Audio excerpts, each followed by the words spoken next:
Hey traders, Todd Gordon here with TradingAnalysis.com. This is for CNBC's Trading Nation.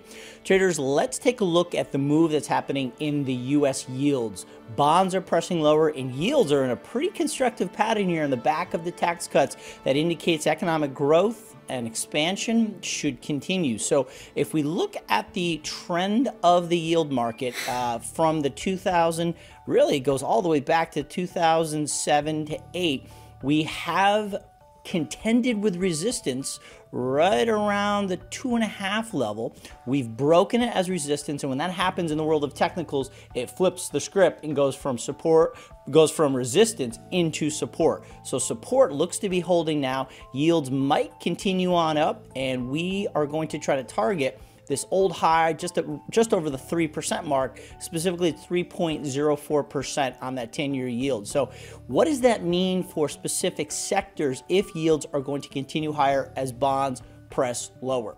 Well, if we move over to yields on top of the XLF, these are the financials, this is the sector that has been the biggest beneficiary of the move up in yields due to their net interest margin. You can see the correlation between the two is quite strong.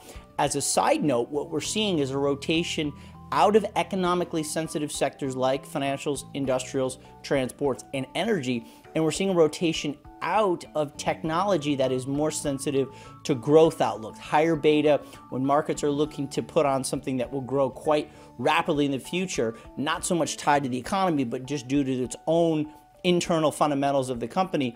That's more defined as technology, and you can see as financials have made a new high over the last month. Yields have made a new high over the month. It seems to be XLK, which is a technology ETF, is really struggling. So that's this sector rotation that everyone's speaking of. So we're seeing a move out of tech into industrials, financials, energies, transports, because again, the outlook with these higher yields is economic growth should continue benefiting these companies. So specifically what we're looking at here in the XLF is a market that I'd like to buy in 2018, but I can't do it yet. I'd like to buy into support. And support is defined by this parallel uptrend channel sourced from the September 2017 low. So the way you draw this is you find the two most significant swing lows, September 8th, and then again here on November 25th.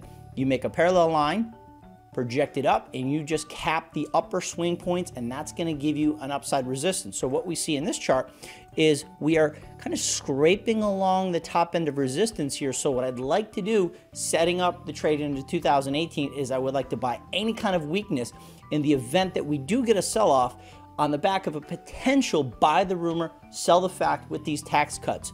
So I'm not convinced that the market's going to just poke on up and hit 29 and 30 in this XLF. If we could get a pullback towards about 27, that's going to be a value long on the back of a sell the fact post tax cut, and that should eventually get you up to around the 30 mark in 2018. So no trade for today. Simply write that down in your trading journal. We're looking to buy XLF just around the 27.5 to 27.25 into 2018.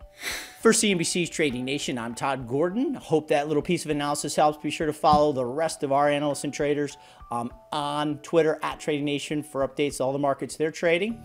Have a happy end of 2017, and we'll see you guys in the next video update.